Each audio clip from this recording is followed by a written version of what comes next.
I think I have had. It's pretty interesting. Sweet. The last two podcasts have been really good, guys. Thanks. Thank you, Mad Mapper. I like your name. Mad Mapper. Hello, what up?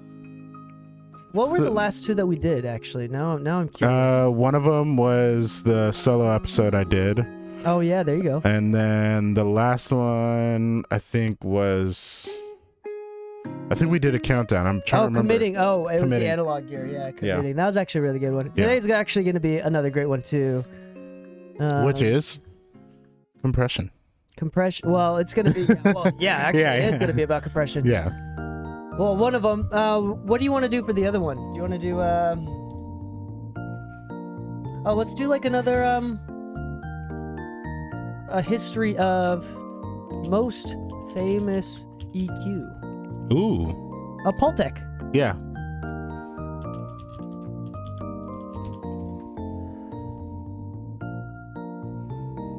Oh my God, we were so off. What? Price wise. What is it?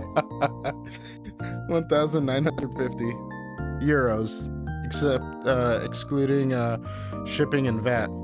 No VAT with valid EU VAT number or for sales outside of European zone, which means I don't have to pay VAT. And his name is Ernest. Oh, he is Ernest. Mm-hmm. Very honest. Honest Mhm. Ernest. Ernest honest. Ernest is very honest Ernest. What up, I am Bear? So what up, I am Mad Mapper. Ayo. Hello, everybody. Sorry for not going live at all recently. I've been busy every Friday, so I don't know when I'll be able to get back into feedback. I might, if we continue doing feedback, it'll no longer be on Fridays, at least for the foreseeable future. But it's good to be back. We got a good couple episodes. Is that shaking? Yeah, Oh, it's from the desk. Oh, shoot. Yeah, your camera's mounted to the desk, right? Yeah, well, there's a secondary desk. Oh, there's a secondary desk behind? Yeah, but I think it's like I set it up so it's like the center. Oh. So it was kind of like sagging a little bit, and I wanted to put more weight in it with the. Oh, the gotcha. monitor, so like Yeah. I set it so it's underneath. That's actually holding good, the yeah. weight. That's why everything is shaking.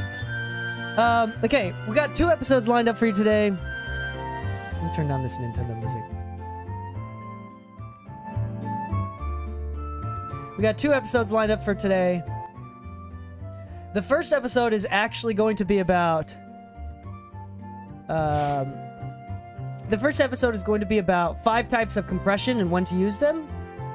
And the second episode that we're going to record today is the history and use cases of the Pultec EQP1.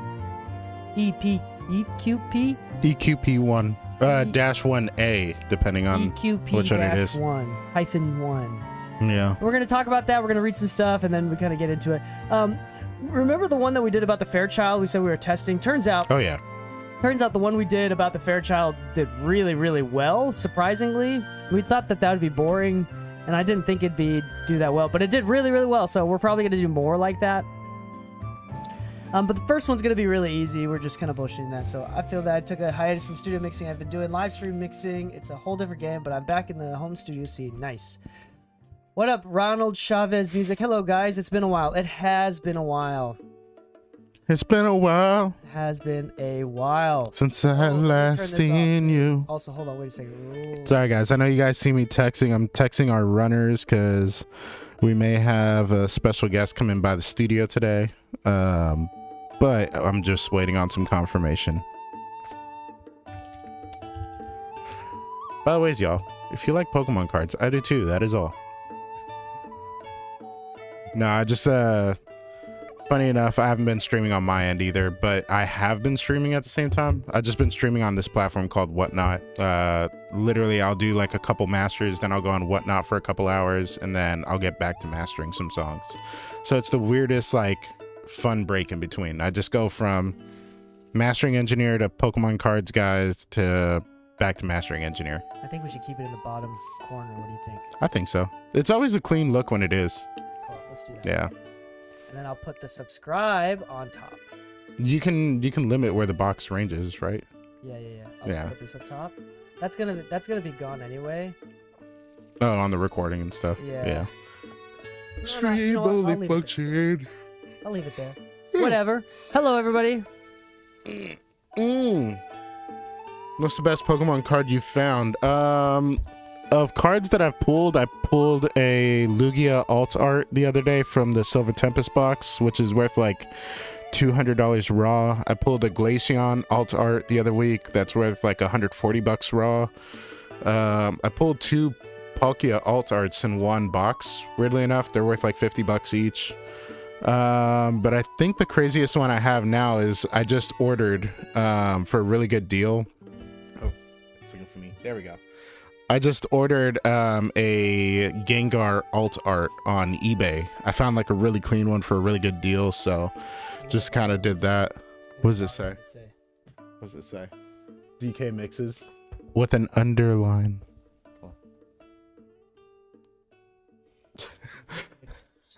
My kids got me this for Christmas. It looks like they made it for you for Christmas. They made it for me for Christmas. Just out of curiosity, like, did they make it from home and then? Like, it looks like it has like a sealed gloss, or is that on top of it? I'm not exactly sure. But it was made for me for Christmas. That is solid. Okay, let's get into it. Can we record these? Yeah. Hello, everybody. We're gonna start recording, so if you have questions and whatnot, I won't be able to take them till the end. Hold on, let's just do Ooh, glittering givey? Glittering. Thanks for joining us. Okay, I'm gonna start recording the podcast. We won't be able to take questions unless it relates to the podcast ASAP, or unless so we might accidentally ignore you because priority is recording this podcast episode. But let me start recording. Hold on, wait. Let me make sure that your output is matching your recording. input. Oh, Make by the sure way, that I I learned how to have- do the audio tracks if you're ever curious. Let me make sure that we have enough space here. Yeah. But I learned how to use the audio tracks properly, if you're ever curious. That way you can play the music and everything while recording the podcast without having the music be in the recorded audio and everything. And you can then pull the audio directly from Streamlabs. Oh, dope. Hold on. Yeah. Wait. Say that again? I learned how to use the audio track thing so you have multi-track audio being outputted alongside your video. So when you pull it into like Final Cut Pro, you can separate the vocals from the music, from the this, from the that. Cool. Hold on. Yeah. Cutest cup ever. Dang it. Hold on. It's not letting me record. Frick. On output? I'm trying to do... Oh, video's not the same. It's not letting me change the video setting. Oh, do I have to It's restart the because stream? you might have to restart the stream, yeah. God damn it. Unless I just do Zoom and just record the Zoom. That's true. That is true. Let me just do that. This music is dope. Okay. We might disappear for like half a second.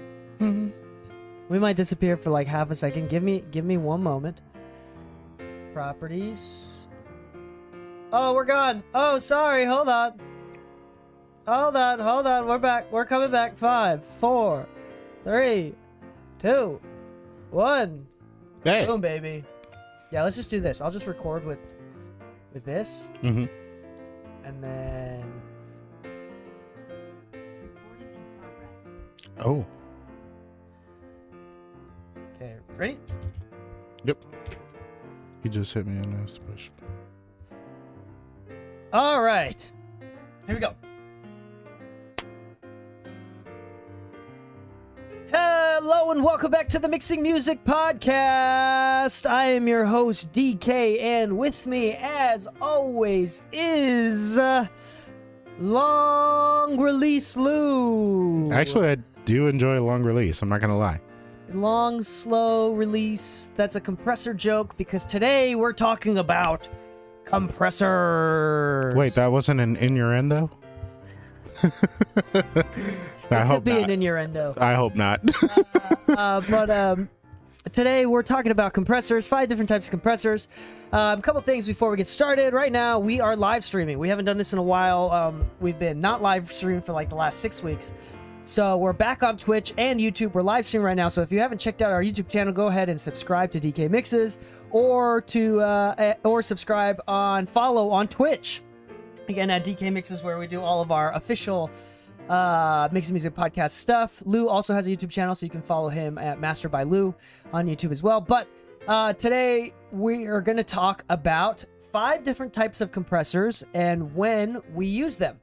So all of this information. I don't know why we haven't done this episode significantly sooner, but in the description of every single podcast episode, or in the YouTube description, the video description, if you're watching this on YouTube, there's a link for additional free content, downloadable free content. And I have 3 to 5 different in-depth PDFs where I've taken the time to research and type out various different things, and it's for free download. And the point of that is because I want your email addresses in case I do like an email marketing thing. I rarely ever do that, unfortunately. I should do that more often. Maybe that's a goal of mine for 2023. I'm still not using mine very effectively at all. Yeah, but anyway, I have these PDFs that are floating out there, and one of them is actually the title of the PDF is called 5 Types of Compressors and When to Use Them. And this PDF is totally available for free at store.dkmixes.com. Again, or you could just go to the description of the podcast or the YouTube video and you can click on free links. Or if you go to Mixing Music Podcast and go to the free stuff, mixingmusicpodcast.com, and click on the link that says free stuff. Either way, there's a bunch of different ways to get there. But yeah, so this is 5 types of compressors and when to use them. So we're going to go over, basically just kind of read this PDF. And again, you can download this PDF for free, but we're going to start off with this one. I'm just going to kind of read from it a little bit. Sure. The number 1 is multiband compression or limiting. This is the one compression type that doesn't fit the same categories as the others, but I feel like it deserves a place on this list. Multiband compression allows one to affect the dynamic range of multiple frequency ranges independently of each other. Meaning that I can compress just the top end, just the low end, just the mid range. I can even like split any frequencies totally independently however I want. You're not compressing the entire track. You're potentially compressing select frequencies. And there's a use for that. The idea of the multiband compressor is to be as transparent as possible while taming only the frequencies that need to be tamed. Even a de-esser is technically a multiband compressor because you're just compressing the higher end, the high S's, right? The Syllables. Sibilants. Sibilants. There you go. There you go. 2 pros struggling to remember sibilants. All right. Hey, we hear it. We don't speak it. Okay. Yeah, so let's talk a little bit about this. And when do you like to use... Do you use multiband compressors a lot? All the time. You do? Yeah. Because at this current moment, and it has been for the last year, I rarely ever do. Yeah, it's kind of funny because there's a whole, like, if you want to go community-wise, there's a love and hate relationship, right? There's a lot of people who say like, oh, you know, it alters the phase of certain information depending how you use it and blah, blah, blah. So like if you're running, let's say like multiband compression on a source on a drum set, right? Then yeah, you might be shifting the phase. And then there's linear phase mode and dynamic phase mode if you're using something like Pro MB from FabFilter. But to be honest, every time you look at people like Manny Marroquin and Tony Maserati, they have their multiband compressors in use too. So if it's based off of other people's opinion, it's maybe not the strongest standpoint to use because there's obviously very successful people using it. But in my experience, I've used it to kind of tame frequencies. You know me, I like a vocal with a lot of chest to it. So I know a lot of modern production is like rolling off a lot of the low mids and low end and all that. But for me, I like something with a lot of chest, and I love using Voice of God. So sometimes I use it more to kind of tame a range and keep it in check so that it tonally sounds the same, but it just doesn't get that build up. So I use it more for like correction than I do for any kind of like edited function. Okay, so this is actually making me realize that I actually do use a lot of multiband compression, but in a different way. Maybe like unintentionally. I do it through the EQ because I use like dynamic EQ a ton, which is basically just multiband compression with less control over the band itself. Yeah, exactly. Yeah. Although on the new Kirchhoff EQ, which comes free now with Plugin Alliance, I still haven't used it. It's a lot more flexible than the FabFilter one. I kind of like how automatic and easy the FabFilter one is. In fact, I still use it from time to time. There you go.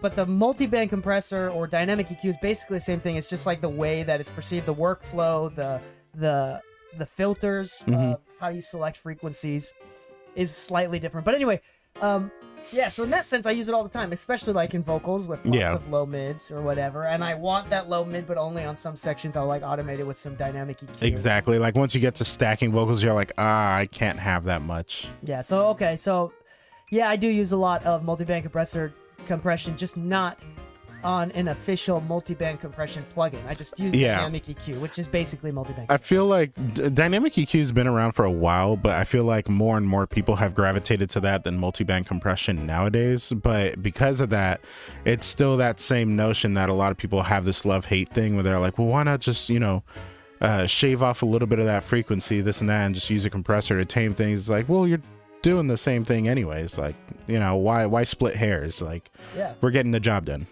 So some of our favorite compressors that do multiband, obviously FabFilter Pro Q3 is an EQ that does dynamic EQ. The Kirchhoff EQ is an EQ that does dynamic EQ. But other than that, the FabFilter multiband is great and really useful. Anything from iZotope, both Neutron and Ozone has like the dynamic modules, which are really great. And if you're Waves C6, C4. C6 sidechain is actually super solid. Yeah, I use C6. I used to use C6 a lot more often. Yeah. I think it sounds really great. There's a couple of tricks to it. I don't know if you've ever done like the sidechain where you use a parallel DS track in advance, and then you make it output the S's only, and then use that as the sidechain input to the C6. No, I've never done that. It's the weirdest trick ever. It's a little bit time consuming at first when you first do it, but once you figure it out, you're like, it's like having the C6 with a little bit of look ahead, but you can really time the de-essing with the C6 because of it. Talking about look ahead, Kirchhoff EQ has a built-in look ahead. And because Q3 doesn't have it, right? I think FabFilter MB MB does, but Q3 does not. I don't know if it does. I don't think it does. I don't think it does because you can't control attack and release the same way either. So yeah, I don't think it does. Definitely Kirchhoff does. Okay, so good to know on that. We can, if you don't know what look ahead is, just Google it. Basically, what it's doing is you're telling the compressor to monitor the transient or whatever goes above the threshold, how many milliseconds before. For example, like if you want the sidechain to hit exactly on the attack of the kick, you can set the look ahead to be a few milliseconds back, so it actually hits exactly on the kick rather than a few milliseconds afterwards. Yep. Things like that. So just look it up. I think it'll be better explanation than I can do. Number 2 is FET compression, FET compression. FET or field effect transistor compression came about when audio units started to replace large tubes with smaller transistors. Usually, FET compressors, like the famous 1176, have stupid fast attack and release times. Yep. Yeah, stupid fast attack and release times. That is actually on the PDF. It does say stupid fast. Yeah, but it's also extremely accurate. FET themselves give the affected signal a really punchy tone and sounds great across the board, whether it's used on drums, vocals, or guitars. The quick nature of FET compressors tend to make them a bit aggressive, so they must be used intentionally. This aggressive type of compressor is amazing, but is not the best on everything. FET compressors also tend to be rich with a lush distortion when driving the compressor. Sometimes I will use this type of compressor for distortion alone, hardly compressing the signal at all. That's true. Yeah. I forgot about, I'm kind of reminding myself when I was writing this stuff, kind of what I was thinking. We've talked about this a lot on the podcast. Sometimes I'll do all buttons in on the 1176 and distort 808s with the transistors inside. Yep. That's always sounds good. Distorting 808s with 1176. If you ever want a vocal with some attitude, because like I said, I like my vocals in the low mid area, but low mids don't really project, so adding a little bit of distortion to them always helps. But directly on top, not so much. But if you sidechain the vocal with an 1176, all buttons in, really destroyed and everything, just like you do the 808, on vocals it could be a little bit much, but with just a little touch of it, you're like, oh, there's some attitude to it. Yeah. I like it. So the way that you want to do this is, if you're trying to distort things with an 1176, the way you do it is FET compressors tend to distort if the attack and release times are both really fast. Yeah. It just can't handle it. It overloads it. So actually, if you do all buttons in on an 1176, or even not, and just do super high gain, if you make the attack time really fast, or the release time really, really fast, and then also the attack time fast, as you slowly change the attack time to be as fast as possible, it'll start to distort. Yeah. And that sounds super good. When I had two analog 1176, I would pass through the 808s through them quite often as a parallel for that distortion. It's a very different type of distortion. I actually tested this out on plugins. my the CLA76, which had the least amount of distortion, which is I don't know. I don't know if it feels good or weird bad, saying that. but Yeah. I don't know if that's good or bad necessarily, but there's the least amount of distortion on that one. The purple 1176 is crazy, and the 1176 on the UA version was also, I mean, is probably the most accurate. I don't know, is my guess. But you can get them to distort the same way through the plugin by all buttons in, attack and release time as fast as possible, and then just cranking the input and turning and changing it out with the output. Yeah. It'll distort, and then you can release again, slow down the attack time to get less distortion. It's kind of weird for me. The reason I like the 1176 the most is less about its distortion, more about how forward it makes everything sound. Because if you set the release really fast and the attack really slow, and then you start kind of pushing into it and then just time the attack a little bit, you'll notice that it's like everything sounds in your face, and the compression more pulls everything that's behind the vocal down, so you get this more isolated vocal. And it's just this weirdly satisfying in your face for like hip hop kind of stuff. Sometimes it's a little too in your face though. Like 1176 is just uniquely have an aggressive sound, whether you're going soft into it or hard into it. Or it doesn't work at all for ballads. Like the reason why rap vocals work so well is because it's like very fast. Yeah. If I do like a long note, whoa, and like just hold out a long note, it'll just too fast. It'll overclamp it, Yeah. and it'll just like squish it. But any type of compressor will do that on like a ballad type song. No. Anyway, 1176s or any sort of like FET compression. I think the LA3A is also FET. It's LA3A is faster than an LA2A, but that's actually more based on the optical, not on the tube versus FET. That's just like an optical cell thing. Yeah. But anyway, let's get into the reason why specifically the 1176, which is one of the most famous FET compressors. The fast FET compressors are really aggressive and can be. In the PDF, I say that it can make things punchy, which it can, like drums or whatnot. But I don't think punchy is described in the same way that I'm thinking now as well. Like if you want more transient information, 1176 may not. It kind of depends. May not be the best thing. It can also very easily make things thinner as far as like, transient information. So like I know a lot of people don't like using them on kick drums. I'm the opposite. I actually love using it on kick drums, but I like using them as a parallel because if you once again do the fast and fast thing, it just allows for so much woof to come after that transient. Like it clamps down the transient so quickly that all that woof, like that cannon-like effect from the kick drum, I know is not necessarily modern, but sometimes bleeding it into under like the actual sample is kind of nice. It makes it feel like it has just a little more like growl to the actual kicks and stuff like that. So it's true. It doesn't necessarily add much more punch to something like a kick, but if the release is fast enough, you can get a lot of that resonance that's behind the transient. A lot of the punch kind of like overshadows the resonance after, but sometimes I like to bring that resonance back by overcompressing the transient with the 1176. There you go. Yeah. So, we did a episode a few weeks ago about the Fairchild 670 and about tube and very mute compression. A big part of that episode was all of the documentation that went into describing how it was built and how it works, went into how the release times made the compression sound invisible. Like you're not supposed to be able to hear the compressor. Yeah. And that's what the benefits of the Fairchild was, where the 1176 specifically is like the opposite. It's like the release time and the attack times are so damn fast that it's got to be very intentional. It's like you can make it very obvious, the compression very obvious, which is also a part of the reason why it can be so cool. Anyway, like you can't help but hear it. Yeah, so here's another part of the PDF that I said how I use them. I typically use 1176 on vocals, just a touch on vocals. Also, this compression is a favorite of mine to use on guitars, especially like funk style, chicken picking type guitar stuff for the slappiness, nice saturation, distortion, which is a big part of it. And you can also find me using times on live drums, although the FET coloration may be a bit too aggressive at times, so use wisely. Still my favorite term, chicken picking. Yeah, there you go. Any 1176 style plugin is my favorite. UAD Waves, I use all of them at any single time. MC77 is still my favorite. Oh, MC77, yeah, the purple audio one that comes again with Plugin Alliance is amazing. Let's go straight into optical compression. Number 3, optical compression.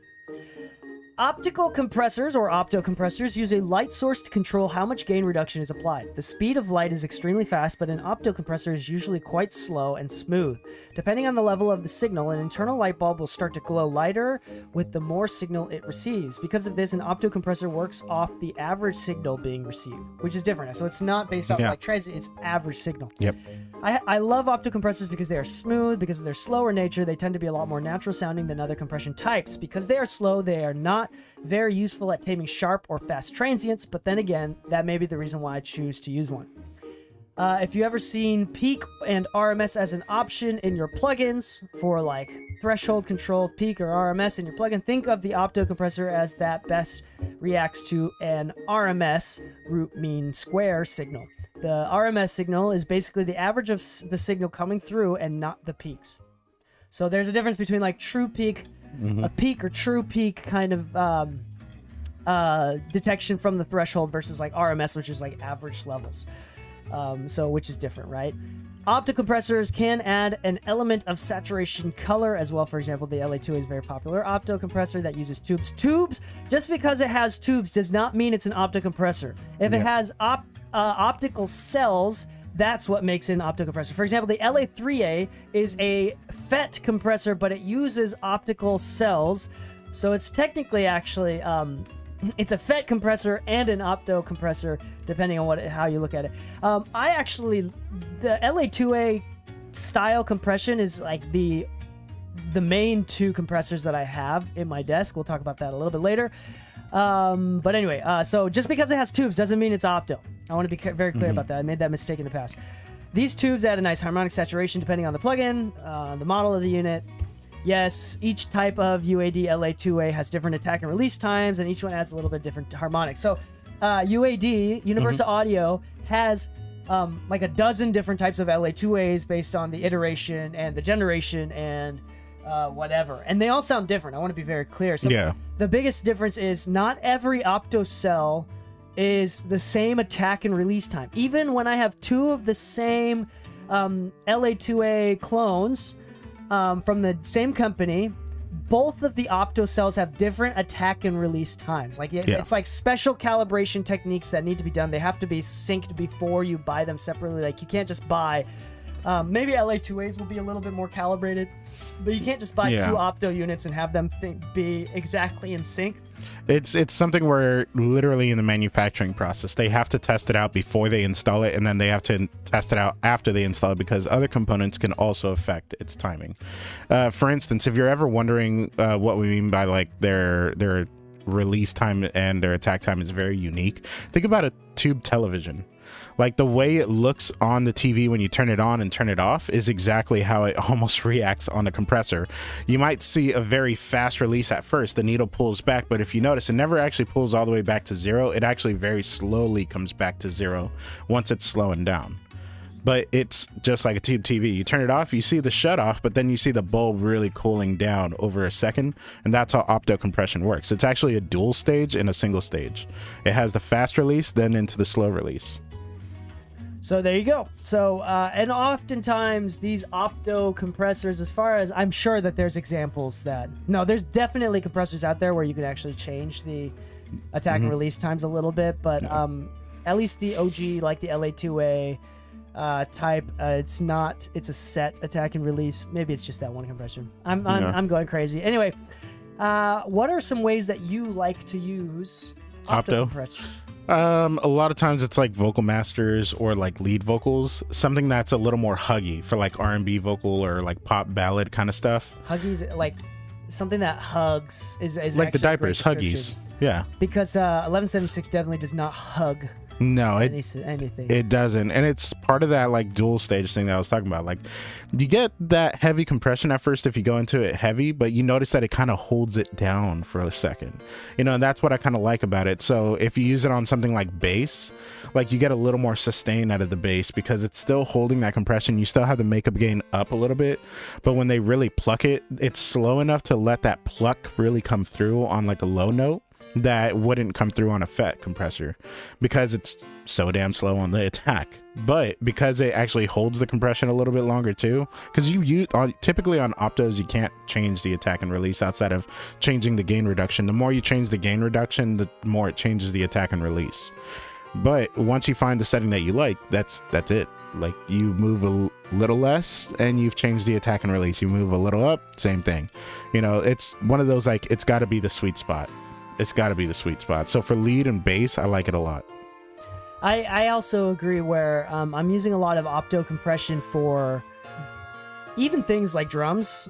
It's Really? cool too. Yeah, like for snare as well. I imagine for like rooms. For anything, to be honest. It totally depends. It does react, like a snare mic will react differently with an 1176 to like a LA2A, where like I feel like the 1176 is more like consistent, where the LA2A is like more like not, how do you say, like more less precise, just kind of like Okay. ha ha ha, Yeah. like, you know. Yeah, more it just reacts. yeah, and Yeah. that kind of actually makes it sound really cool as well. So you can use it on almost anything, and there's very few things that I don't actually like an opto type compression on. I'm actually, now that I'm thinking about it, I think in general I really like slow compressors, except for very specific things, specifically like drums and rooms, things where I want to bring out the room noise.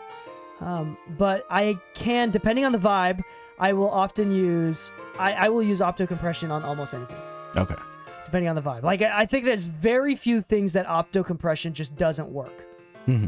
Between the LA2A and the LA3A alone, like, there's very few things that doesn't work. In fact, I use the LA3A on bass like almost always, just like by natural instinct. You know what? I totally believe that, but it's funny because the LA3A, correct me if I'm wrong, it operates like an opto but without tubes. Yeah, so it's a FET-driven optical cell compressor. Yeah. Yeah, so because of that, it's a lot faster, but it's got that like middle ground between that LA2A and the 1176 where it still has some character to it. Like, I really like the LA3A for vocals, but LA2A is it's just funny. Like, it's just like you said with the UA plugins, there's so many different options to choose from. They're all very different that it almost comes like it should be a challenge for people to just try this out. See if you can use the demos and just try to mix a song only using the different versions of LA2As. Like, reading through them, know which one you're using for what reason, and see how you like the differences, and see if you found the ones that you like the most. I would even go as far as, like, if you can only have one compressor type for the entire thing. The only thing that opto compression doesn't work for is like bus stuff. Yeah. Like, because it's slow, it kind of mushes everything together. Like, Yeah. and like, I rarely ever use opto compression or like that sort of average type compression on a mix bus or like an entire instrumental bus or a drum bus. I'll use it for like backing. Yeah, there you go. Or like vocal bus I'll use it for, but like very rarely on like entire buses, especially where there's like lots of different elements. Like, if it's all vocals, then there's not different elements, you know, so it works well. But if it's like an instrumental bus where there's guitar and drums and synth pads and everything, like, I just don't think it does as well. Yeah. For like, it'll affect it too much. It's kind of it's hard to control because there is less control on them. Number 4 is VCA compression. A voltage-controlled amplifier tends to offer some of the most aggressive gain reduction. They also typically allow the most amount of control in both attack and release times. VCA compressors use an attenuator to reduce the volume when it's fed a certain level of voltage. VCAs can be much more aggressive like the FET compressors, even though the attack times of VCAs tend to be much slower than the FET compressors. The SSL G-Bus compressor is one of the most famous versions of a VCA compressor, is often used as inspiration or emulation of other VCA plugins, although the style is not the only one available. That's crazy. So VCA is typically very clean. Yeah. The least amount of harmonic saturation distortion. Yeah. Lots of attack and release times. Yep. And they're, for some reason, they're usually stepped. Yeah. It's not like an infinitely variable attack and release time. I don't know if that's because of like the circuit limitations or if that's just like the culture. I want to say it's partly the culture because I have seen variable ones, but they don't tend to be like any kind of like, they're not better or worse. You know what I mean? Like I haven't seen one that's not step that was like, oh my god, that made the difference. Oh yeah, that's true. Like, That oh my made- gosh, it's only set at 80 millisecond release time or 120 milliseconds, and when I went to 100 milliseconds, that's what worked. I've never That's heard what that worked. before. Yeah. I've never heard Like usually when you hear people talk about like the SSL G bus, they're like, you mix into it. Yeah. Like that's why it's the bus compressor fixed on the console. Like it was either on from the start or it was on after, and then if you turned it on after, you found yourself adjusting your mix to the compressor. Yeah. So, Yeah. So VCA, I have a VCA compressor as well in the desk right now, like Yep. a SSL bus clone. VCAs are really, really great. I think in general, VCA compression is, for me personally, is doing a lot more bus work.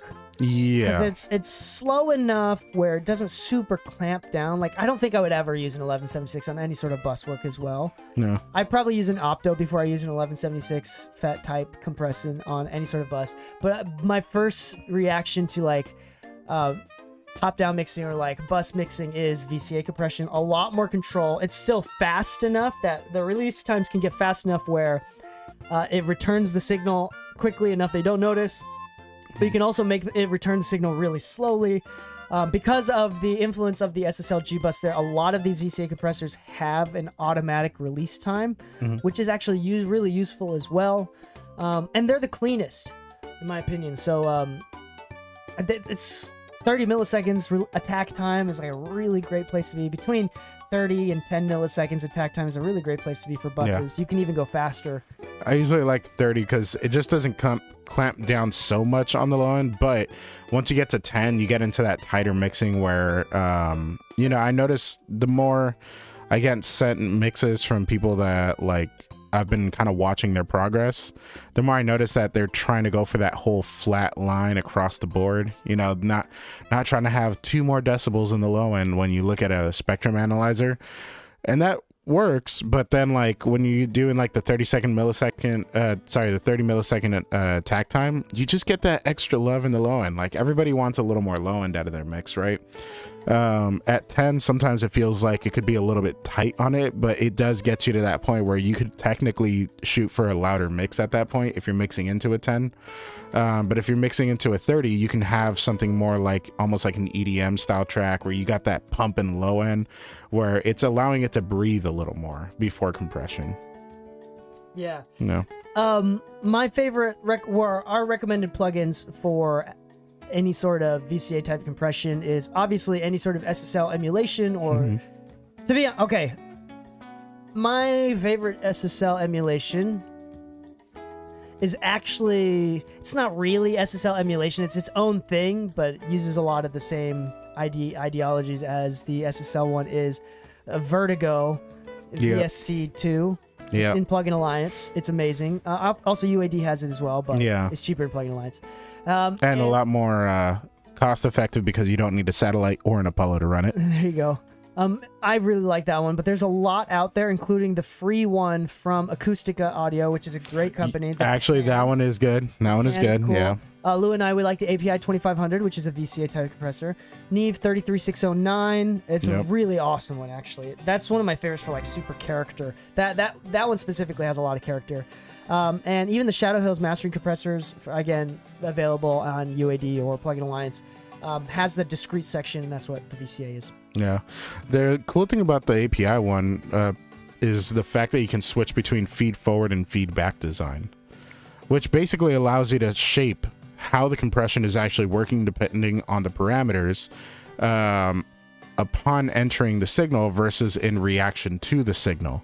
So for instance, that just means with feed forward, the settings that you have will come at a slightly delayed pace. You actually get a slower signal, but it's not slow enough for you to really notice like that, but it will potentially cause some, like, I guess you could say, some phase correlation issues if you're using it as like a parallel in the analog world, right? Because you're now shifting it slightly behind in time because you're trying to feed the signal that it's responding to back. So it has to delay the signal first to get it to react. But with feedback, whatever you feed through it, whatever comes after it will then be what's reacted to, so its actual signal. Let's say you put a sidechain filter on feedback design, the initial entry audio will not react to that filtered out sound, but everything that comes after it will be reacting to what came before it. Feed forward, it's delaying the signal so that it can react in time to it. Also, so that difference is, it's again, if in an analog unit and even the emulated plugins, that difference is so minimal. In fact, it's basically non-existent because it's In an electrical plugins, signals. It's an electrical signal, so it's not like audio sound has to go through space and time, but it does have to go through a separate circuit. Also, you'll notice, is it feedback where if you turn up the makeup gain, it actually compresses more? Or is it feed forward that does? Feed forward is where if you turn up the makeup gain, that it compresses. Forward. Feed forward because it's reacting to the signal retroactively. Yeah, so a lot of times people will put it in whichever, if it's feed forward, I'm not sure. But if it's we're just going to assume it's feed forward, where if you turn up the makeup gain, it'll actually compress it more. So one way that you can do this with the API, for example, is you can, if you want to see if the compression sounds good, you could turn up the makeup gain and it'll automatically start feeding the compressor more, and it'll compress the signal more without changing the volume that much. So you can hear the compression a little bit better and see you can actually compress it a little bit more without changing the threshold. So it's actually a really useful tool for that reason as well. That's why I like API. Paul Wolf, thank you for your designs. There you go. Number 5, Vari-Mu compression. A variable mu or compressor is one of the oldest types of compressors. Now, opto compressor, which oftentimes uses tubes, well, the LA2A specifically uses tubes, is about the opto cell. Yeah. But a Vari-Mu compressor, like the Fairchild 670, is the tube. It's voltage feeding the tube. It's not an opto cell. It's voltage feeding the tube. So this is actually a tube compressor. Yeah. Okay. Now they do have, now in modern times, there are variations of Vari-Mu compressor that I don't know. But typically it has actually gone through a tube. It's one of the oldest types of compressors. A simple way of thinking about variable mu compressor is that the more the gain reduction, the higher the compressor ratios become. For example, if you compress only a dB or 2, it might be only 2-to-1 ratio, but if you compress 10 dBs, minus 10 dBs, it might be doing like 30-to-1 ratio. So the ratio changes based on how much you're compressing it. This type of compression relies on the tubes themselves to control the gain reduction, therefore the process tends to be way smooth. Because of the less aggressive characterizing of the Vari-Mu compressor, it is suited to situations where you need to smooth out an entire track rather than transients, similar to an opto compressor but much smoother. These types of compressors can add a bit of harmonic saturation or color to your mix. Usually they offer a warmer sound, and I did finger quotes, sound, and often engineers use them as color boxes with little to no compression actually happening. The slower attack times on a Vari-Mu compressor can really help glue your track together, which can create a much more balanced and smooth mix compared to a VCA compressor. They won't be very good at catching transients in a mix with heavy snare, kick, percussion, etc. So how I use them, I typically use Vari-Mu compressors on the master bus of classical music or film music. I don't typically use them on a lot of hip-hop or pop tracks because a lot of the 4 on the floor, like lots of transient-induced type stuff. You can use them, but just for the sake of general commenting, I'm saying that you don't, as they are not fast enough, but I wouldn't say that I never use them on those types of tracks. Also, sometimes I use them like an opto on various non-percussive instruments like synths, some guitars, some keys, or vocals. In fact, I'll actually use Vari-Mu compressors just like opto on almost anything. Yeah. Again, it's just so smooth. Very few things that it doesn't work. You already know it's my favorite type of compressor, especially when it came down to that, oh my god, why am I blanking on it? The retro instruments, my 500 series unit that I had for so long. The tube core. No. The retro instruments 500. It was the Vari-Mu 500 series. It was a dual 500 series slot compressor. And to be honest, my favorite thing about Vari-Mus is that you can actually compress into the you can compress the signal of like a vocal to a certain point. The double wide, that's what it is.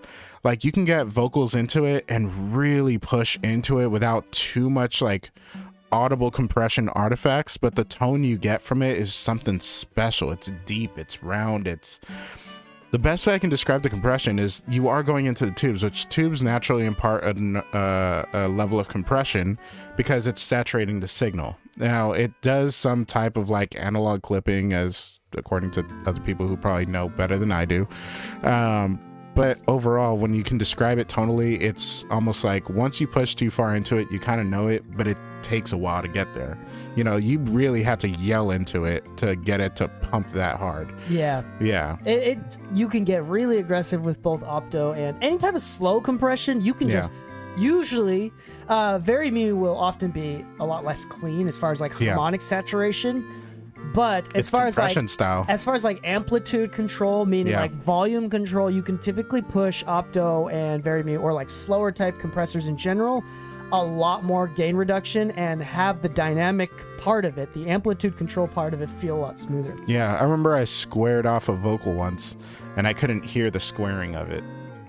Yeah. And by squaring, I mean like I basically limited the vocal on the way in. And at first I was scared. Like seeing that waveform in the middle of the tracking session, I was like, oh my God, she yelled into the vocal. Like, I'm gonna have to ask her to do another take, but this take was so good. Like, the dilemma of like, the take was so good, but the audio wasn't. Do you make them do it again and potentially not get a better take? Or do you just use the better take with lesser audio? But when I played it back, when they wanted to hear it, I was kind of scared and nervous about it.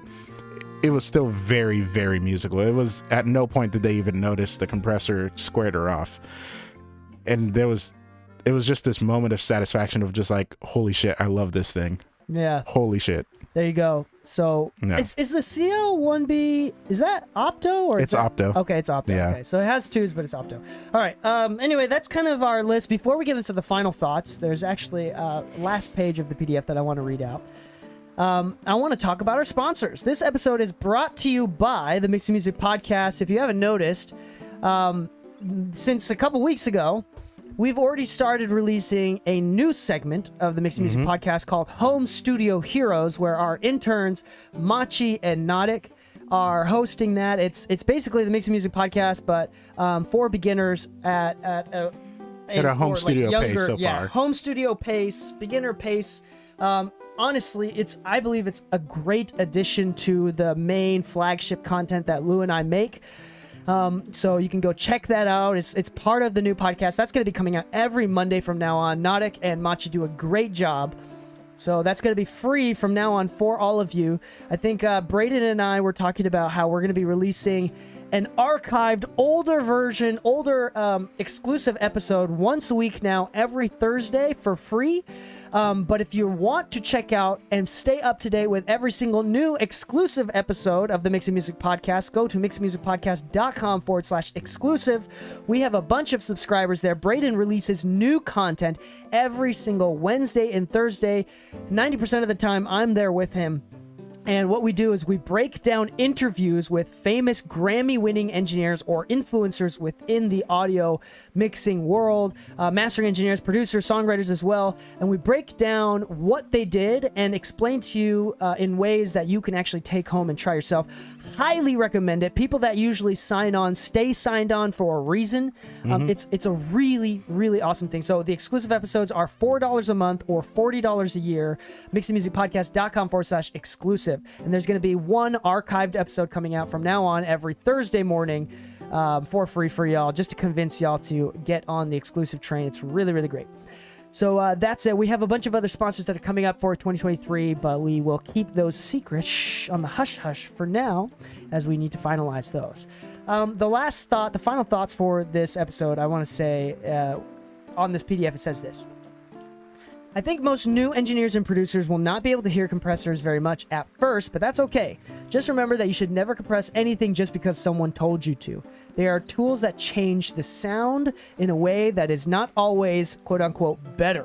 Remember to always compare the sound with and without compression and determine what sounds best on your own. Compression is definitely fun to play with, but is often overused. So that's it. Really, remember to you always trust your ears. Don't be afraid to try something that is not traditionally accepted. And you may find a new technique that is more interesting or fits your song better. So that's kind of it. Are there ways that you've used compression in an untraditional way? Yeah. Let me see. I know I did the other day. Oh, I don't know if this kind of counts, but it kind of does for me because it's something where I've seen people kind of move against it, but Grammy winning engineer didn't say a single thing negative about the master. So I'm just going to go ahead and say that it succeeded.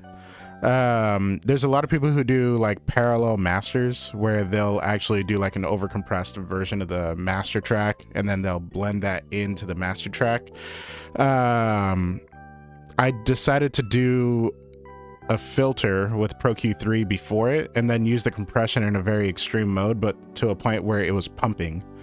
Like I actually made the song like distort and pump to where like the 4 on the floor were really poking through the track and making sure that instead of making everything squashed in the parallel, I actually made everything like exaggeratedly dynamic based around the 4 to the floor and used that to push more transient into the master. And it was accepted on V1, which is nice. Typically not what anybody wants, but it gave me the result I was looking for on something where the engineer typically would limit the song and then send it to me. But it was limited in a way where I was like, it's loud, but it's not very dynamic. And I wanted to give it a little more dynamics without having to try to compete loudness wise. Yeah. Yeah. I think that's great, and in my case as well, I'll abuse the shit out of compressors sometimes. Yeah, like it's honestly I'll do like fun. minus 15 gain reduction just to like Yeah. hear it, and make it really obviously compressed because like the cool tones you can get out of it.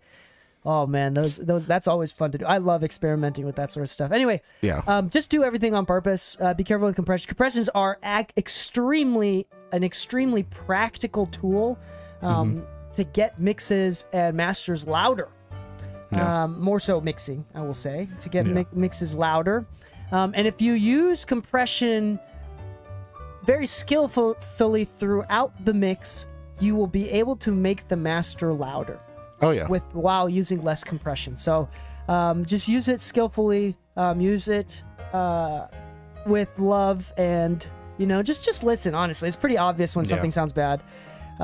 And if you don't feel that way, then just keep practicing. Honestly, it's just remember that compression is an amplitude thing. It's not like a tonal balance thing. So if you're listening for more or less low end, you're listening to compression wrong. It's the volume changes. So that's basically it. And we've talked about how to hear compression on different episodes. Part of where this actually starts to go wrong, especially for like a lot of people who are trying to get into compression, they're like, oh, I want to make it like more audible, right? Like a vocal more audible in the track. Like it feels like it's just 2 in the track. They start to overcompress and you forget that like things like S's can come out, breaths can come out. You actually change the performance overall.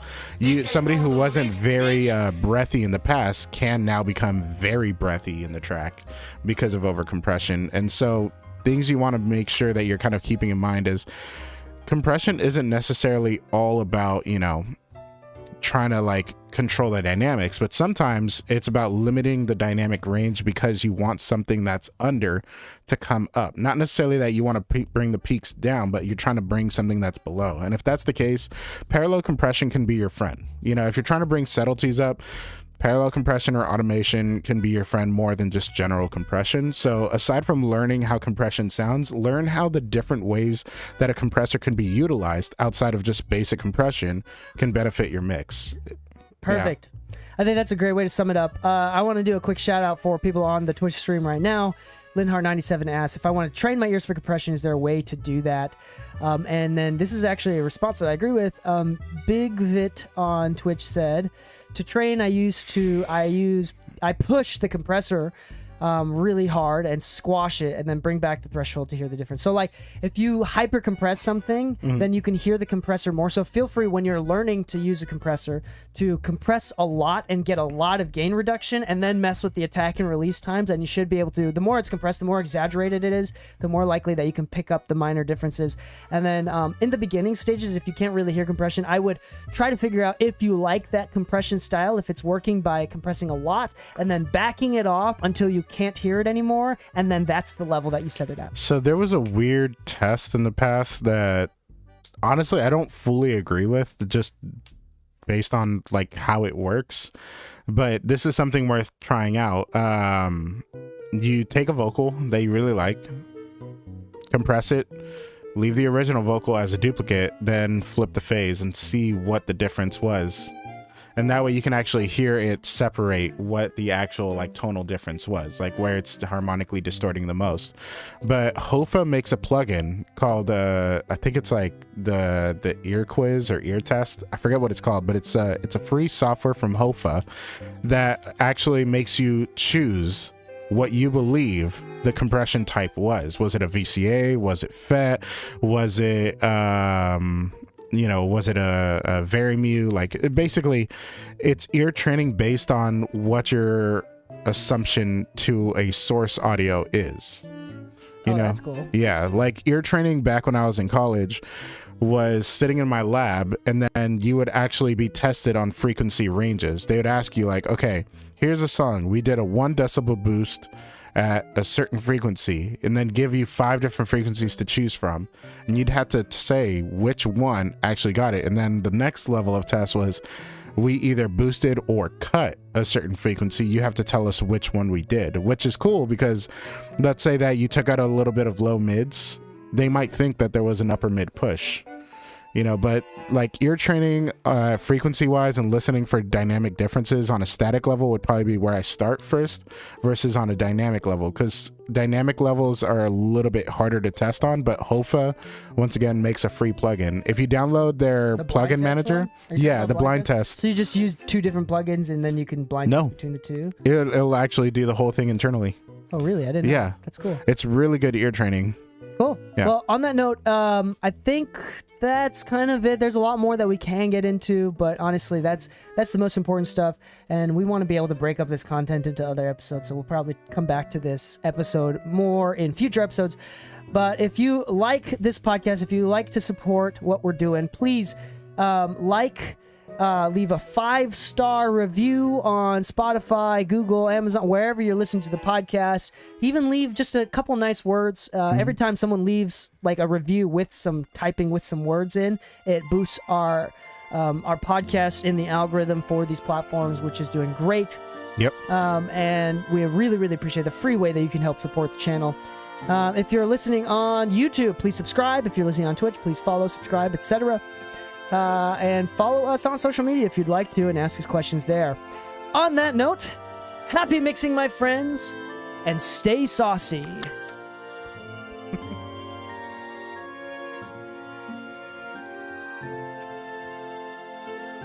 Hey. All right, good. Thank Eternal Cadence. Thank you for subscribing with Prime, Big Vit. Big Vit. Welcome to the chat for the first time, Eternal Cadence. Welcome, welcome, welcome. Would Eternal Cadence align with like any Stevie Wonder songs where like no matter how old the song is, it's still stuck in your head? So I know Gavin. I don't think Gavin's in the chat anymore. But if you are, he asked about sidechain. We didn't talk about it at all. Well, we talked about it. Oh, you're we're in right. the middle of recording an episode. How often do you use sidechaining, like kick and snare to bass? To be honest, almost all the time. And I say almost because sometimes it's needed, sometimes it's not. And let me say this. Let me rephrase the question. How often do you use sidechain, like kick to the bass or whatever, compressed in a way that is audibly obvious? Oh, very little. Okay, so it's like I do it from time to time because for it's headroom purpose, yeah, not to be heard. Yeah. So like for example, like EDM DJs will do it to be heard, to like at that pumping artifact. But like in a mixing stage, I'll rarely ever do it for the pumpingness. I just want that extra couple dBs of headroom in the mastering stage. Like if you want that cannon fire kick, I get it. Yeah. Yeah, but like R&B, like kicks are so pillow-like. It's not really that important. Pop records, sometimes you want it a little bit harder, but it's still in like that 80 hertz range. So it's like you're more sidechaining the frequency range than it is like the whole signal. Yeah. Yeah. That's when like what do you call Pro it? MB with Look Ahead comes. Look Ahead works incredibly well. Yeah. Look Ahead is great for sidechaining. Like I know there's the Jason Joshua trick, but I do that all the time. Yeah, Look Ahead nullifies the need for it most times. Well, like manually automating it is a lot more control because then you can figure out exactly even the length Yeah. the length of the tail of the kick as well. But that being said, y'all have no idea what we're talking about, do you? But Just look up Jason Joshua. Joshua, He's got a gym in his studio. The dude's more yoked than yoke. Anyway, talking about that, you know who else is looking yoked? Lou, you want to flex for us a little bit? Someone said, Urban said, like, Lou's looking buff. Chill out, bro. You know, it's funny. I'm not going to lie. My sister and Anna get annoyed by this, but like I was talking to somebody on Instagram about this earlier because he messaged me about how, you know, he started the gym, funny enough, around the same time I did. He's like, but he was going to the gym and he has like social anxiety. And now that there's the whole new year, new me crowd going into the gym, like it's kind of exploded. Like it's hard to get on a machine, this and that. Motivation for a lot of people kind of dropped because it's hard to get access. And he's like, you know, there's something you said, every time I look in the mirror, I see progress. You know, he's like, and that's what honestly just makes me have to deal with it. Like I don't want to go to the gym, but I go because it's like I want to see that progress continue. So whenever I go home and I look in the mirror after the gym, I'm like, oh, look at that. You see that little bump right there? That little bump, that's a little bit of progress. I don't know what the hell that muscle is, but it's there. Oh, I could feel it. Look, if I stand like this in the light, I could see it. Like, oh my God. I feel like the teenager with his first mustache hair, or for his first armpit hair. That's what it feels like. And I'm like, I'm just, you know, I'm liking the progress. I'm liking it's just like the podcast side of things where it's slow burn, you know. It's not going to be right away that you see anything, but thank you for the note. There's this is actually really, this is something I've been thinking about this week. I read somewhere an article about how oftentimes the reason why men and women feel depressed are very different and should be treated very differently. For example, like oftentimes when men go to a therapist, or when women go to a therapist for depression, what they want is understanding and love. And the reason why men are typically depressed is more from a sense of hopelessness and a lack of power. So they don't feel control of their own life. They don't have any responsibilities they're able to take care of. But oftentimes with therapy, they get treated the same way that women get treated, by listening, being heard, venting, but that's not the best way to treat men's depression. No. So doing things like going to the gym where you feel like you're back in control of your body and your ability to change yourself can actually help just as much as potentially even more than the idea of just like having someone to talk to. Yeah, it's kind of funny because like it goes into like what I talked about in the episode where it's like, you know, part of the motivation for me was wanting to have a sense of, I guess, being taken more seriously when I look at myself. Not necessarily externally, but externally would naturally happen. But if you don't do it for yourself, then it usually doesn't pan out in the long run. Usually people will just, once they get some recognition, they'll just kind of move on and be like, oh, I did it. People noticed. Yay. Yeah. But, you know, as a guy, I guess you could say, like, if you're dealing with mental health issues at the moment, like you're feeling stressed or down about something, your body is one thing that you can take control of. I don't know if you've ever seen like the joke around people like that go to the gym and they're like, my body is my mind and I am my body, this and that. I control this. Nobody else controls it, blah, blah. I get it. They're obviously exaggerating the whole idea, but, you know, it's kind of true. If you're feeling down and out as a guy, exercise really helps us out a lot. It's one of the ways for men to feel like they're back in control again. I mean, again, I'm no psychologist. I am no data scientist. I don't know the data behind all this stuff. I'm just an engineer that sits in a dark room. But I understand, even when I read this stuff from a study, it resonated very strongly with me. Like, I feel like when I get sad and depressed, it usually directly is correlated with a self-sensing lack of control within my life. I no longer feel like I'm in control with all the good and bad things that are happening to me. And that's like part of the reason why you said you go to the gym, like part of the reason why I run and many other men will work out is not necessarily for the physical benefits, which is pretty obvious, but it's also like when I run, a big part of it is like, I want to be a master of my mind. Like, at no point is running fun. At no point is going to the gym fun. Everybody that says going to the gym is painful. fun, I think they're having masochists. slightly. I think the funnest part about going to the gym is when you're done, you're like, it's over. I feel good that I did it because I knew that I should. You feel good that you did it. Yeah, Exactly. I know that I should. I feel like I really put the effort in today. I can feel it. I can see the growth. It's Great, the but power at and no control point, that feels good. But at no point squatting 3 plates is fun. Like anybody that says like, "Oh man, do you feel that push? Do you feel that push?" is like, "Yeah, it fucking sucks. It fucking sucks. I'm sorry. I don't want to do this, but I'm gonna go ahead and finish my set now." Yeah.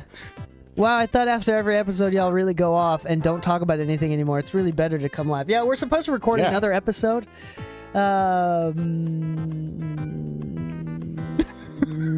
Do we want to record another episode? I think we should. We can. We could. What about the Pultec? Oh yeah. I haven't. Well, the reason why I'm like kind of procrastinating it is because I haven't read any of the Pultec info. stuff. Yeah. And there seems to be a shit ton of info. Yeah. To be clear, guys, like yes, no matter at what stage, you're gonna have to look back. Have you ever heard the concept like they probably forgot more than you know? That reigns true after a certain amount of years. Like, I'll be honest, one of my biggest pet peeves when I was in school was, my teachers asking me to verify info for them. I'm like, bitch, I paid for school. Like, you're getting paid by me to be here to teach me, not the other way around. But the funny thing is, like, those people also had like 10 years under their belt working for like major labels that I can only hope to get around. Some of them have worked for labels that I still have yet to get around. You know what I mean? But the funny thing is, like, you will never stop reading the manual. At a certain point, reading the manual is actually a lot more beneficial than just kind of playing with it for a little bit. And sometimes reading the manual will damage you even more. Somebody sent me a message saying that they were better with Gullfoss before they read the manual, which is hilarious. Imagine the manual making you worse. Yo, yeah, I'm looking at like the official history from like the Pultec or Pulse Techniques website, like the official Pultec website, and I am not reading this bullshit. It is like this. Let me just read the first paragraph of this long ass history page. This is based upon an interview with Eugene Schenk, one of the co-founders and owners of the Pultec, producer. It says, Eugene was born in April 1st, 1918 in Delphos, Ohio, and talks about Eugene during his high school ages before he even considers going into audio. We're not going to read that shit. That's some bullshit. I'm going to exit out of that page. I don't give a shit about Eugene. I care about the Pultec. Yeah. Sorry, that was rude. Good thing we're only live and not releasing this episode. Yeah. And but I love, as far as saving stuff, SSDs are great for like active session stuff, but it's not great for long-term holds. I think I'm gonna read this one. The audio. Yeah. Ooh, this is actually the best one nowadays. The Abbey Road Institute. This is from Abbey Road Institute. This is great, actually. I'm gonna pee. Can you entertain while I pee? Sure. But yeah, no, as far as like storage for long term, go with an actual spinning disk drive. Go with the SATA if you can. You know, something that is honestly just gonna hold for a long time. If it's not being actively used, yes, it collects dust, blah blah blah. You want to have backups anyways. But SSDs, the moment they fail, it's a shot in the dark. Like, it's like looking for the needle in a haystack in the dark with a blindfold. it's once an SSD goes out, you might be shit out of luck. So when it comes to actual like backing up of hard drives and all that, number one thing you kind of want to look into is getting into like a big RAID drive, or get into like large format SATA drives, something that's like 8 terabytes and all that, something that you can always back up to. And then get something like Carbon Copy Cloner. Carbon Copy Cloner will actually allow you to copy files from one hard drive to the next as if it's an exact clone. Sorry about that. You can also dedicate like folder updates and all that. And then the cool thing is that it will only update files that have been updated. So it's not going to re-clone the drive and take an hour every single time. It may only take like 2 minutes. But this is kind of the safest practices. Main reason is that, like, let's say for my client Keisha Cole, at her house, her computer can have up to 4 hard drives. That's totally cool. So what we did is we made the main drive, the boot drive, then we made a backup to the boot drive, and that one is on a SATA drive because we don't have to run off of it. But the SSD is the main drive. That one we have to run off of, and we want the fastest transfer speeds we can get.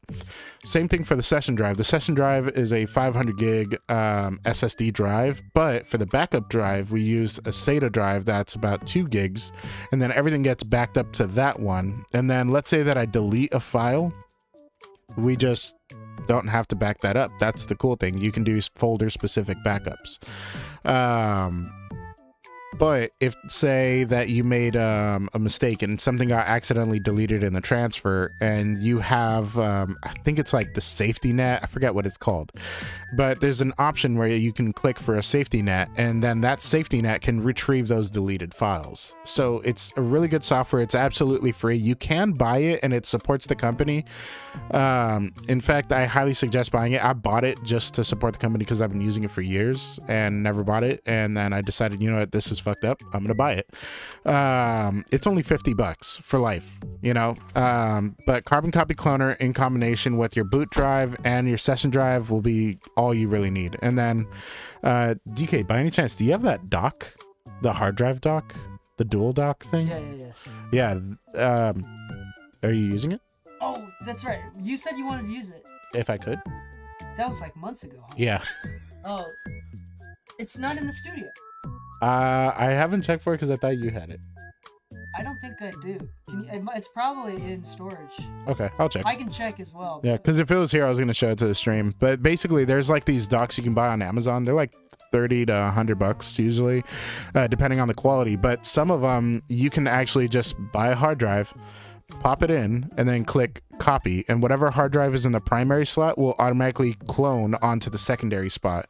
And the cool thing is that there's a USB 3 adaptation to some of them. Some of them now have Thunderbolt, and those are typically a lot more expensive, but you can use them as just drive bays. But if you are putting a secondary drive in it and you accidentally hit that button, just know all your stuff's getting deleted off that second drive. So I usually only use it for the primary slot, and then I back up onto the secondary.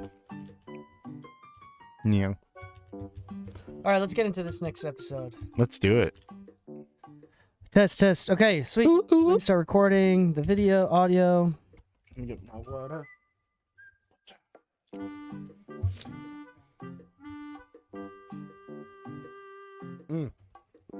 There it goes. Ready? Yeah. 1, 2, 3. Hello and welcome back to the Mixing Music Podcast. I am your host, DK, and with me, as always, is my lovely co-host, La La La La Lou. I'll take it, only because it comes along with that la la la. La La La La Lou. Welcome back to the Mixing Music Podcast. We talk about audio. All right, that's great. Oh my God, I'm sold. Should we do some small talk, Lou? What have you been up to recently? Honestly, the nerdiest things ever is always, I've been streaming on Whatnot, selling Pokemon cards. I came 1% below my most recent goal, which was my goal was to sell $1,000 worth of Pokemon cards in the course of a single stream, and in 2 hours I did 993. I was $7 off, but I'm still proud of it. That means I was literally less than 1% away. It doesn't mean that I can't hit it again. That just means, like, bro, you were right there. You were just $7 off. But in that process, I sold off my entire collection knowing that I would use that money to buy the cards I wanted. And I'm not going to lie. Now that I'm thinking about this out loud, this could be another name, Lugia Lou. There you go. Yeah, only because I pulled the one rare card that I want from the modern sets. There's 2 main ones that I want. Now that I have the third one, I don't have to go looking for the third one, the Gengar. But a self-funding hobby, which is great to have. Self-funding hobby. We should do an episode about the importance of having hobbies outside of music if you want to pursue music full time. Yeah. Because hitting deadlines and budgets and client expectations makes this creative field slightly less creative. And if you are an extreme creative, and you probably are if you're pursuing this as a career, it's likely that you will like to have an external hobby for mental health purposes. Oh yeah. So just something to exercise your complete creativity without the approval of anybody else. We'll talk about that on a different episode. Oh yeah. And so I'm glad that you have a self-funding hobby, even a slightly profitable hobby. Yeah. Sounds like. I mean, extra money on the side is extra money on the side, and if you get something nostalgic along with it, I don't see why not. There you go. All right, so today's episode is all about the Pultec EQ. The reason why we're doing this one is because we did an episode about the Fairchild, and that unexpectedly did really, really well. I didn't realize how well it would do, so... Are we recording? Yes. So I didn't realize how well it would do. So because of that, we're going to do another episode about the history of a vintage analog equipment that oftentimes many plugins are modeled after, and we just want to know how it works, give the history behind it, and today we're talking about the Pultec EQ, specifically the flagship one, the EQP-1. Oh, yeah. The EQP-1, and we're going to talk a little bit about that. Most of the stuff that we're going to be talking about, the things that we're reading, come from the Abbey Road Institute blog called Demystifying the Magic of the Pultec EQ.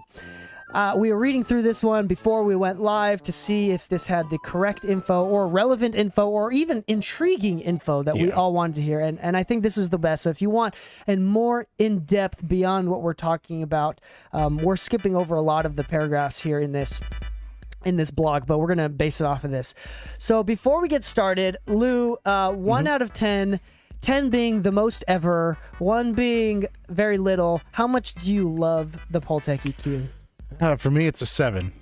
Really? Yes. Now, it's because there's other EQs that I utilize more, but because I'm very nitpicky with like certain little things, like I don't like resonance, and it's one of those kind of tools that unfortunately isn't the one that notches away resonance. It's not a parametric EQ. It's a very broad EQ, broad strokes. But with that said, it did inspire a lot of the EQs that I use and harmonic tools that I use based off of its own curves. So because of that, think about it this way. Would you go with a copy or would you go with the actual professional original? You know, when it comes to plugins and all that stuff, like, sure, you would obviously, if you were trying to do the low end trick where you filter a little bit of the low end and boost a little bit of it, like the Pultec is where it started and where everybody still goes back to. If you were looking for a specific sound, why not go to the source of the original intent? You know, for instance, Voice of God is loosely based on the Pultec as well. And Voice of God is one of my favorite low-end resonators. But the Pultec has this little special distortion that comes with it, and it's delicious. This is true. I think before we get into like the actual history and the details about this, if I were to get more analog equipment, I'd definitely look for like saturation or compressor first. Yeah. EQ is, I'd rather stay, if I had to pick one or the other, one of them has to stay in the box forever. I'd probably pick EQ to stay in the box forever. But if I were to, I don't use the Pultec all the time, but if I had to only have one piece of analog gear, vintage or modern, that was an EQ, I had to have an EQ, I definitely pick a Pultec without a shadow of a doubt. Its coloration is something beyond coloration. I would definitely not get any sort of mastering grade, like Maselec EQ or Amic EQ. I would get a Pultec because it's super warm. It's got magic to it, or the word around town is that, you know, it can really change just by running audio through it. The saturation is amazing through the tubes. So anyway, we're going to get into the details of this. We're going to start off with a little bit of history and talk about, even go into modern day use cases. But let's talk about this. And we're going to even talk about exactly what all the different parts of the compressor are, how they work and work with each other. Let's start off with a bit of history. You see, the first Pultec, or the EQP-1, was already introduced in 1951 by Pulse Techniques, a company formed by Ollie Summerlin and Gene Schenk in Teaneck, New Jersey.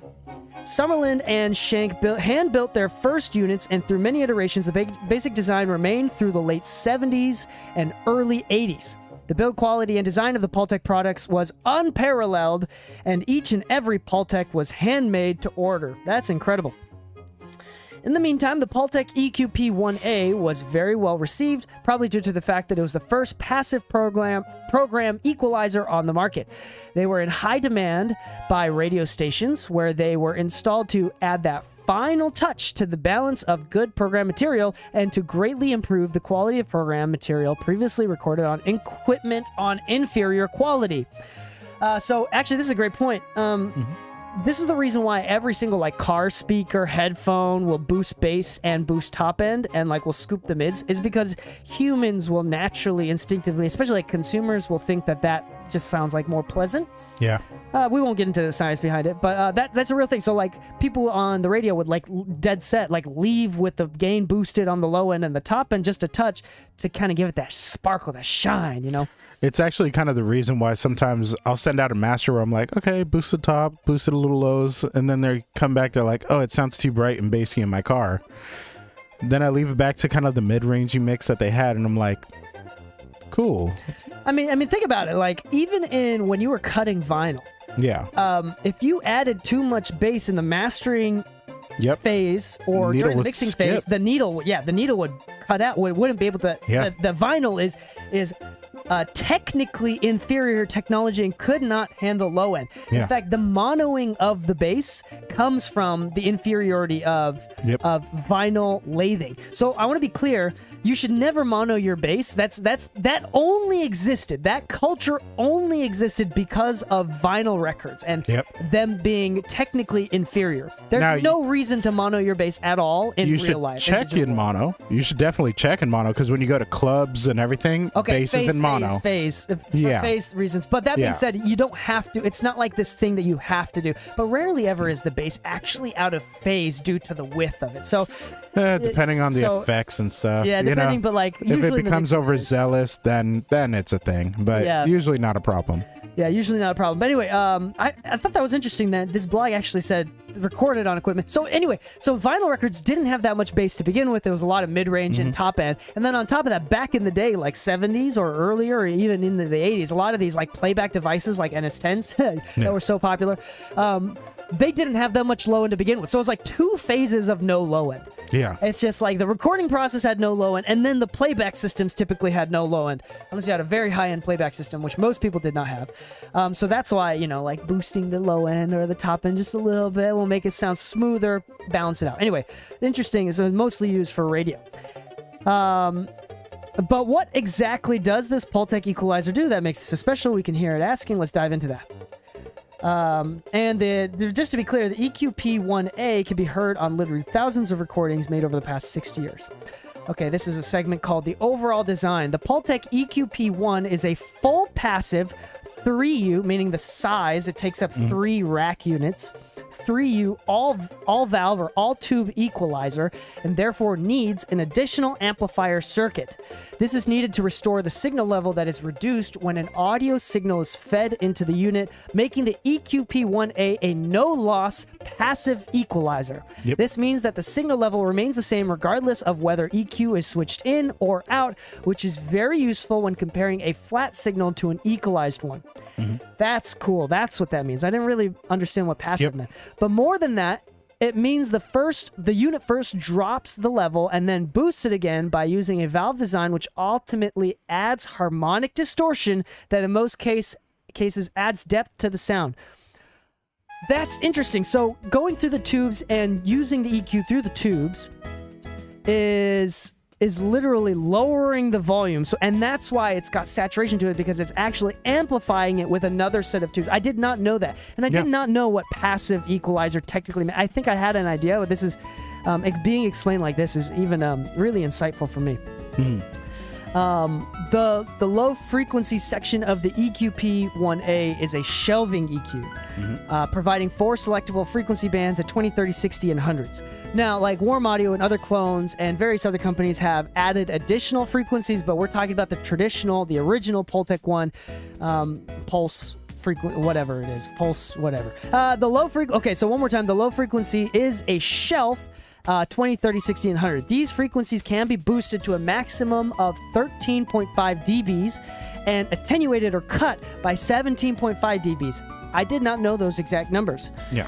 The Pultec high frequency section features a boost peaking EQ and offers 7 center frequencies at 3K, 4K, 5K, 8K, 10K, 12K, and 16K. Again, you can just look up a picture of a Pultec EQP1A and then look at that, but there's notches of which frequencies you select, which can be boosted up to 18 dBs, while a bandwidth controls alters the Q of the equalization curve from sharp to broad. The frequencies can also be cut at 5, 10, and 20 kilohertz. This is a shelf cut with up to 16 dBs of attenuation. So the top end cut is a shelf, but the top end boost is a bell. Is a variable Q bell. Yeah. So that's important. So I've heard of many people that will boost whatever frequency and then cut that frequency to kind of like boost that top end without getting that air, like cutting that air or that sibilance or whatever. I've heard people doing that. That's great. So you can actually do it. Magic while no EQ. As we said before, many engineers have found that audio can be enhanced simply by passing the signal through the Pultec with the EQ switched out. I did not realize that if it was out, it would still get that harmonic saturation. I thought it had to be in, but everything's zeroed out. I didn't realize that it could be you can get that saturation by just leaving it switched out. I didn't realize that. In order to make up for the lost gain, the Pultec uses a simple dual valve or tube amplifier stage that is usually fully balanced throughout and operates in a classic push-pull arrangement. Both valves are dual triodes, and the two halves of each being used in a push-pull mode to handle... hold on. And the two halves each being used in a push-pull mode to handle each half of the balanced audio through each gain stage. The input section is built around an ECC83 or 12AX7, while the output transformer is driven by a 12AU7. Negative feedback is derived from an extra secondary winding of the output transformer, so the transformer distortion and some output loading effects are automatically compensated. Okay, so that was really, really complicated at the end. But basically, you use the very similar tubes to most, like, guitar cabs. Because 12AU7, is that used in, like, guitar amps? I know the 12AX7 is used a lot. They are and they aren't, but you see 12AU7s a lot in microphones. Oh, okay, that's where I've heard that. Yeah, 12AX7s are commonly shared between the two, but 12AU7s are more commonly in the mic, while 12AX7s are more commonly in guitar amps, because 12AX7s actually distort a little more than AUs. Yeah. Yeah. So this is about boosting and cutting simultaneously. In the documentation supplied with the hardware version of the EQP1A, it is recommended that both boost and attenuation not be applied simultaneously to the low frequencies because, in theory, they would cancel each other out. In actual use, however, the boost control has a slightly higher gain than the attenuation has cut, and the frequencies they affect are slightly different. The EQ curve that results when boost and attenuation are simultaneously applied to the low shelf is difficult to describe, but very cool. In fact, Lou and I can exactly describe what it sounds like and what it's actually doing. Perhaps the sonic equivalent of a subtle low mid-range scoop, which can add clarity, a great trick for kick, drums, bass instruments. So, this is true. So when you're boosting, it's a very broad shelf. So even if you're boosting, let's say 60 hertz of the low end, that boost is starting from like 200 hertz, maybe even higher up, like 500 hertz maybe. I need to look at the exact, but it's a very broad slope shelf. Mm-hmm. So it's actually starting much higher, and then the cut is actually centered slightly above the cut frequency. So if it's at 60 hertz, it's probably cutting closer to like 100 to 200. Mm-hmm. So if you do both at the same time, it'll boost anything under 100 hertz and then cut around that like 100 hertz area. So it'll be like this scoop in the low mids and into this boost into the low end, which will actually like really greatly add this like nice clean, because usually the low mids get muddy, so you get this like fat tubbiness from the lows and the sub, while getting that cleaned up, slightly attenuated low mids. Mm-hmm. Well, I mean, Lou, you master all the time. Have you used it for that? I have. Anytime I'm getting a mix that's like a little bit too thick, but like I still need to retain that low end. So instead of just cutting off the low end, shelving it is actually really nice. But like I mentioned earlier, like the voice of God actually has a very, very similar effect to it. For instance, the voice of God does a little bit of instead of shelving, it does filtering. So it does a roll off with the boost, but the Pultec does a shelf with a boost. But if you actually use the voice of God, it's kind of like variable frequency where you can just kind of dial in. It just doesn't tell you what frequency it is. While the Pultec was designed with certain frequencies in mind that everybody was looking for at the time, the most pleasant ones, right? Mm-hmm. So the Pultec actually lends itself more musically to like an actual master bus than the voice of God does. So a lot of times I'll do that same trick that I will do for vocals or bass instruments, but on the master bus with the Pultec, I'll just boost a little bit so I get that little push of where I want it, but shelving down a little bit of what's just a little too much, something that's actually hitting the limiter too hard. So the only difference is that the Pultec, unlike the voice of God, the Pultec does not have a high-pass filter built in, where the voice of God is significantly based off of the high-pass filter section. Yep. So that's the only difference, but otherwise, yeah. So I do think like Pultec for mix bus or master bus is amazing, even without that attenuation or that cutting. Yeah. The bell as well as the low shelf boost, the high bell boost and the low shelf boost, both are very smooth and very musical. And I love them both. They sound very, very cool. And yes, this is like the classic YouTube catchy thumbnail clickbaity thing. The secret that engineers won't tell you about is attenuating and cutting at the same, or attenuating, cutting and boosting at the same time. The magical trick. Yeah, for both the low end as well as the high end. It's the magic trick. And there's so many videos about it, and that can give you exact numbers, but that's how that works. Sound engineers long ago discovered that interesting and useful EQ curves can be achieved by simultaneously boosting and cutting at the same time as the boost and cut frequencies overlap. This trick has become known as the, quote, low-end trick. On bass drum, for example, if 30 Hz is simultaneously boosted and cut, the curve creates a boost at 80 Hz with a dip around 200 Hz. A very pleasing curve on some bass drum. This sound can be sweetened further using high-frequency controls. Interesting. So that one gave a specific example. Yeah. That's great. So next time when you're using an EQ or an EQ emulation, boost and cut at the same time around 30 Hertz for kick drum. Try that out. The Pultec nowadays. The original Pultecs are now highly sought after with mint examples changing hands for around 5,000 euros or whatever dollars. Fortunately for those without that kind of cash at their disposal, the design has been recreated by a number of manufacturers over the years, and now EQP1A clones are available from companies such as Cartec, TubeTech, and Manley, even Warm Audio, Clark Technic, and many, many, many others, and not even like digital as well. Obviously, the EQP1A was embraced by many of the top recording studios, especially in the US, and it can be heard on literally thousands of recordings made over the past 60 years. Tamla Motown owned several units and used them for everything from tracking individual instruments and voices to equalizing the final mix at the mastering stage. Motown engineers often employed the low-end trick on backing tracks, carving out some mid-range frequencies and creating space for the lead vocals to sit in nicely to the mix. Great. That's it. That's the end of that, basically. Quoting Vintage King, it's crazy to think that a piece of equipment with such simple controls could change the face of the recording industry. 60 years on, and the Pultec design gear is still being used by many of today's top recording and mixing engineers, whether it be original reproduction of a plugin, variety. We wholeheartedly agree on that, and therefore cherish our two original Pultec EQs in Studio One over here in Amsterdam. Feel free to drop by one day. Okay, so you're talking about... Okay, that is amazing.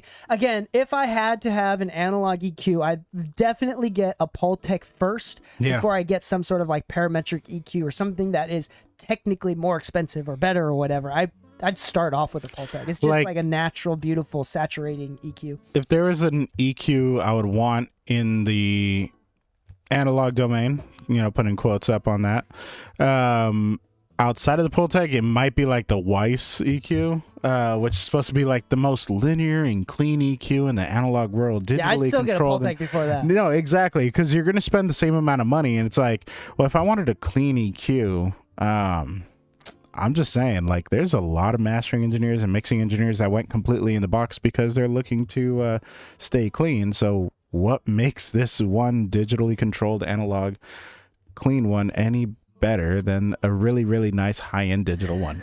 They've made emulations of it where mastering engineers are like, oh yeah, as soon as I heard the difference, I sold my actual unit. There you go.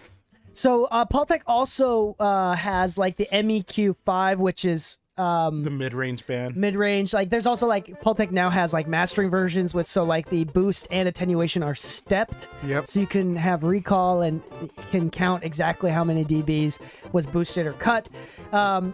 And there's various versions, like there's even solid state versions as well, which is interesting. So they're slightly cleaner. There's even the 500 series, which is solid Yeah. state. Very many variations on the Pultec, all of which are loved and used significantly. Great reviews all the time. Something about Pultecs are just so beautiful. That didn't talk about cutting and boosting the same time with the top end as well. So on the top end, there's like It's not as famous. It's not as famous. It's not as famous. Yeah, like for instance, I learned about the cut and boost through Terrace Martin, who I've always been a huge fan of his low end, but apparently that's like his favorite thing for the longest. I was mixing an album he was involved with, and he would give like mix reviews to the artists of the album, and you know he brought up trying out the Pultec trick, and that's when I first started really using it and seeing the magic behind it. And it got to a point where like the artist who I was mixing for ended up buying 2 Pultecs. Nice. You know, and he's like, should we rerun the masters through it? I'm like, dude, they're already released. Just leave it alone. Yeah. Yeah. But it was like the Pultec low end trick is probably the most famous one and the one that gets brought up the most. Now the top end trick is for like the whole sibilance thing and everything. Like a lot of people do like it. I'll be honest, I don't think I've done the top end trick in a couple years. Yeah, it's Yeah, not as it's famous. not It's as not famous, as, but yeah. it's definitely there. Yeah. Especially in modern records where the airband is just so utilized. Yeah. It's so often utilized. Like we just want that more sparkly top end, so people don't want to attenuate it as much. But it's definitely something that you can use. Yeah. A frequency that I specifically like on the Pultec, especially like in mix bus work or top down mixing, is 5K. Putting Yeah. that on a mix bus and boosting a touch of 5K on a Pultec with a broad Q. Will bring out the vocals in a mix a little bit slightly. It'll kind of boost a frequency. I feel like people forget about 5K, 6K a little bit. It gets dipped a lot because on a lot of cheaper mics, that's where a lot of sibilance exists. Yeah, so it's like Yeah. I tend to. And there's a couple YouTube videos out there where they're like, I just leave the Pultec on, boost it 1 or 2 dBs at 5K, and like I just don't even touch it. Like that's how I leave it. Honestly, that is a magic frequency for me in the mastering stage. For But me, it's don't touch anything, just leave it on. yeah, there you go. Yeah. And the 12, obviously, but the 12 and 16K sounds great for Airs stuff as well. Yeah. Yeah, but it can. Yeah. Anyway, so I love the Pultec. We really love the Pultec, and we know that you probably have used a Pultec or a Pultec clone, both probably, definitely digitally, through some sort of plugin or emulation, maybe even through with analog, and you know the magic and the secret of the Pultec. So Yeah. hopefully you learned some things there. Thank you so much for listening. Before we end the episode, we want to talk about our sponsors. Today, we're sponsored by the Mixing Music Podcast. If you want 3 times the amount of episodes, go to mixingmusicpodcast.com/exclusive, where every Wednesday and Thursday we release an exclusive episode of the Mixing Music Podcast for only $4 a month or $40 a year. For the price of coffee, 1 cup of coffee a month, you get 2 more episodes every single week. It's absolutely phenomenal. Braden does an amazing job. What we do, again, if you haven't heard, is that we basically curate and comment other interviews or lectures from high-level engineers or influencers within the production, mixing, mastering world, and we comment on that and give tips that you can take away and start using for your everyday mixing, producing, mastering, songwriting tool belt. So go ahead and check that out. Once again, that's mixingmusicpodcast.com/exclusive. Thank you so much for everybody that's already subscribed. And on that note, happy mixing, my friends, and stay saucy.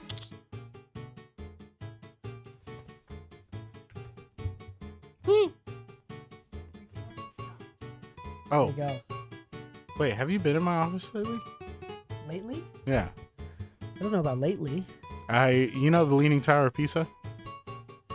Yeah? I have that, but with pops all along my wall. I had to stack them, so I put all my pops in my office back again now that the AC is finally installed. Uh-huh. And they have like this, they're not perfectly straight, they just got this like slight tilt forward. Like I did the shake test and everything, like they're stable, but like like right now that I saw my shirt, I forgot that I'm wearing like a pop shirt.